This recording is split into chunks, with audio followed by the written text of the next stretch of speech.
Lecciones de la lectura 8. Estrategias esenciales de enseñanza y enseñar a pensar.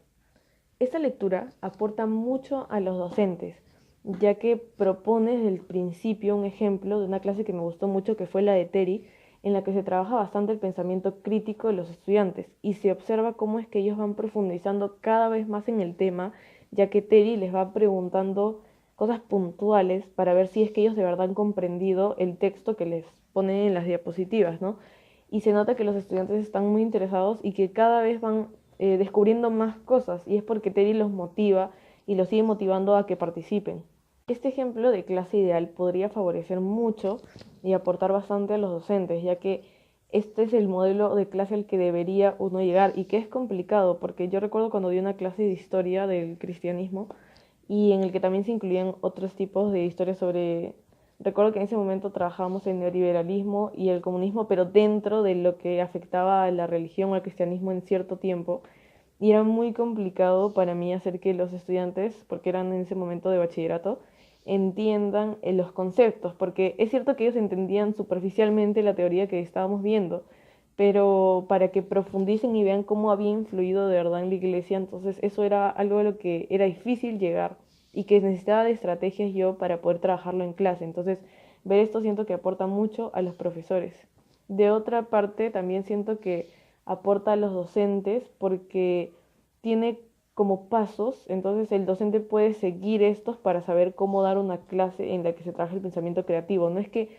tenga que seguir el modelo así porque lo vio y lo va a imitar, sino que puede ir viendo qué características se necesitan, o sea, del docente para él también trabajar eso en sí mismo, ver los pasos, por ejemplo, la organización, cómo es que él va a preparar esta clase para llegar a ese fin. Entonces, como aquí están los pasos en la lectura, al leer esto creo que el docente ya puede sentir que es más fácil preparar una sesión de aprendizaje en el que se trabaja el pensamiento crítico. Lo que yo le daría al docente es sobre todo en la parte de comunicación, que fue la que más me llamó la atención. Por ejemplo, hablando de la terminología precisa, el definir bien los conceptos para que los estudiantes no se confundan en la premisa que les están otorgando.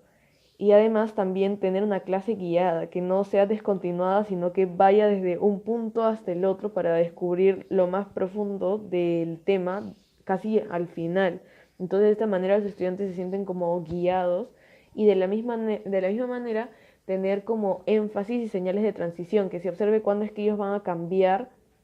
de tema o cuando van a cambiar de concepto en la clase, que den esta señal para que los estudiantes no se pierdan, y también el énfasis en las partes que quieren resaltar. Entonces esto me parece muy importante porque parte de la comunicación que tienen entre el docente y los estudiantes y cómo es que ellos entienden verdaderamente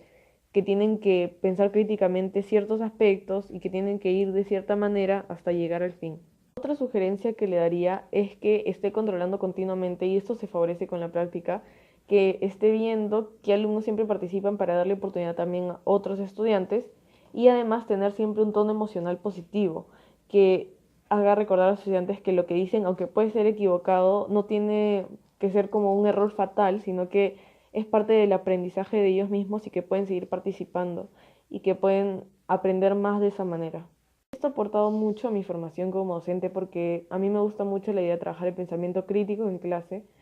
y enseñar a pensar a los estudiantes. Entonces creo que esto es lo esencial que se debería trabajar en cada tema, no solo aprenderlo como teoría,